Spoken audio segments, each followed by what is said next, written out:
زمانے میں آپ کو بات کرتا ہوں کہ یہ ہمارے سمندر کا پانی تھا. میں پانی کی بات کرتا ہوں. سمندر کا پانی بالکل بلو واٹر ہوا کرتا ہے, بالکل بلو واٹر.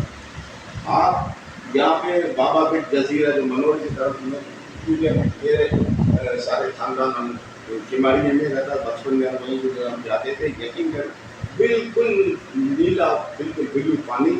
اور یہ جیٹی ہے نا, یہاں سے لڑکے جو ماہی گیر لڑکے تھے یہاں سے جپ لگاتے تھے لوگ, شہر کے لوگ. وہاں پہ 1 روپے کا چاندی کا روپیہ ہوتا تھا, وہ سکہ پھینکتے تھے, وہ ٹبکی لگا کے وہ سکہ اٹھاتے تھے, یعنی کہ وہ نظر آتا تھا صاف شفاف. ٹھیک ہے نا.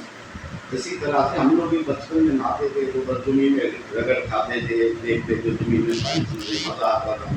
تو بلو واٹر تھا. یہ جو آپ کا بیچ لکسری ہوٹل ہے, ہم یہیں پہ رہتے تھے. تو مچھلی میرے والد صاحب کی ماہی گیر تھے, مچھلی کا شکار کرنے جاتے تھے.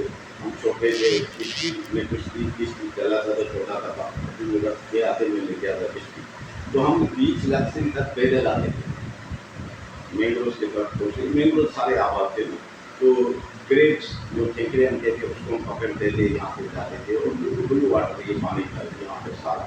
اور مچھلی کی لذت بہت تھی اس زمانے میں, یہ حقیقت ہے. کیونکہ صاف پانی تھا تو مچھلی کی لذت, وہی مچھلی اب آپ کھاؤ اس میں وہ لذت نہیں ہے. اس کی وجہ یہ ہے پورے کراچی کا کیمیکل شدہ پانی, جو ابھی اتنی آبادی بڑھ, اس کا پانی گٹر کہاں جاتا ہے, سمندر میں جاتا ہے.